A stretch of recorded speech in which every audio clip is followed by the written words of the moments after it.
शिकोहाबाद के Narayan inter college प्रांगण में आयोजित हिंदू सम्मेलन में प्रसिद्ध कथावाचक देवकीनंदन महाराज शामिल हुए। कार्यक्रम के दौरान देवकीनंदन महाराज ने मीडिया से बातचीत करते हुए कई सामाजिक और धार्मिक मुद्दों पर अपनी बात रखी। उन्होंने कहा कि सभी सनातनियों को एकजुट रहना चाहिए और अपने बच्चों को अच्छी शिक्षा के साथ साथ रामायण और सनातन परंपराओं का ज्ञान देना चाहिए। इसके साथ ही उन्होंने मथुरा में मंदिर निर्माण और सनातन बोर्ड के गठन की भी बात कही। देवकीनंदन महाराज ने जनसंख्या और सामाजिक संतुलन को लेकर भी बयान दिया और कहा कि जब तक जनसंख्या नियंत्रण से संबंधित कोई कानून नहीं बनता, तब तक सनातन समाज को संगठित होकर अपनी भूमिका निभानी चाहिए। इसके अलावा उन्होंने कुछ वेब सीरीज और कंटेंट पर भी नाराजगी जाहिर करते हुए कहा कि सनातन परंपराओं को गलत तरीके से प्रस्तुत किया जा रहा है, जिससे समाज की छवि प्रभावित हो रही है। कार्यक्रम में बड़ी संख्या में श्रद्धालु और स्थानीय लोग मौजूद रहे। वहीं सुरक्षा व्यवस्था के भी पुख्ता इंतजाम किए गए थे। और जो सनातनी भूल गया है वो सच्चा सनातनी नहीं है। 6 वर्ष के बच्चे से, 8 वर्ष के बच्चे से, 13 वर्ष के बच्चे से पूछा गया कि तुम धर्म बदल लो, हम तुम्हें जीवन दान दे देंगे, तुम इस्लाम को लो।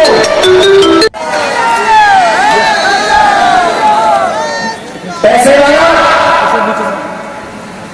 रावण था और चरित्रवान राम जी थे। बताओ सिकोहाबाद में किसकी पूजा होती है? जोर से बोलो, किसकी पूजा होती है? हम लोग रावण को नहीं पूछते। पाश्चात्य कल्चर रावण को पूछता है और हमारा कल्चर राम को पूछता है।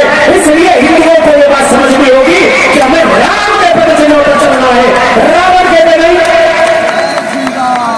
याद रखिए, सदा सतवादियों की प्रेमियों से प्रीत होती है, सदा सतवादियों की प्रेमियों से प्रीत होती है। जिनका है चरित्र उज्जवल, बस उन्हीं की जीत होती है, उनकी जीत होती है। आज हम इंग्लिश मीडियम स्कूलों में भेजकर अपने बच्चों को क्या बना रहा है?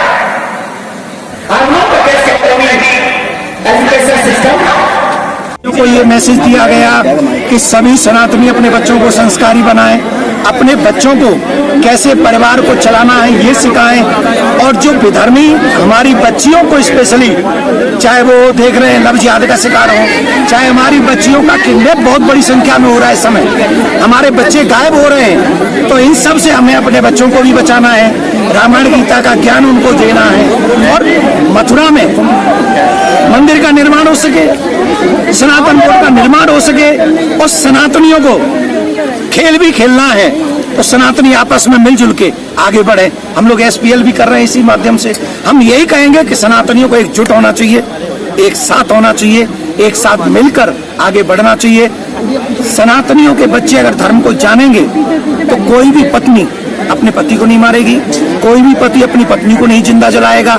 ये लैक ऑफ रिलीजियस नॉलेज है जिसके कारण हमारे परिवार बिखर रहे हैं। तो हमें इन सब के लिए जागरूक होना है, अपने ग्रंथों को पढ़ना है, अपने ग्रंथों को अपने बच्चों तक पहुंचाना है, तभी हमारे घर बचेंगे। एक और बात, इस देश को बचाना है, सनातन को बचाना है, आने वाली पीढ़ी को बचाना है। तो इसके लिए जब तक जनसंख्या नियंत्रण कानून न हो जाए, हर सनातनी के घर में 4-4 बच्चे होने चाहिए, ऐसा भी हमने यहाँ पर कहा है।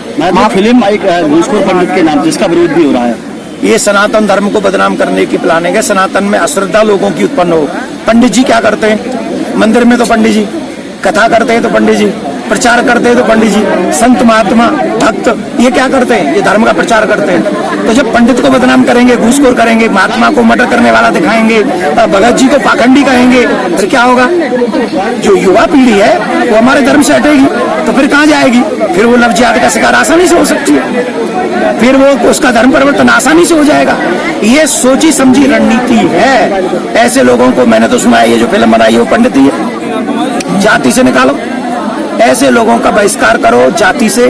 जो लोग सनातन को बदनाम करने का कुचक्र कर रहे हैं, देश को धर्म को बचाने का दायित्व प्रत्येक सनातनी का है। महाराज जी, यूजीसी पर जिस प्रकार विवाद चला, यूजीसी पर जातवाद का बड़ा बोलबाला रहा, उस पर क्या कहेंगे? हम यहाँ किसी जाति के ऊपर बोल रहे थे क्या? हम तो यहाँ सब सनातनियों के लिए बोल रहे हैं, और यहाँ सब सनातनियों के लिए बोल रहे हैं। इसका मतलब क्या है? हमें वो कानून बनाने हैं जो सबको जोड़ के जाए, सनातनियों को नहीं। और सबसे पहला इस देश पे अधिकार सनातनियों का है। कोई भी कानून बने सनातनियों के हित में होना चाहिए, देश की सुरक्षा के लिए होना चाहिए, और ये देश आगे बढ़े जिसमें सनातनी बढ़ जाए। ऐसे कोई कानून इस देश में नहीं बनना चाहिए। धन्यवाद।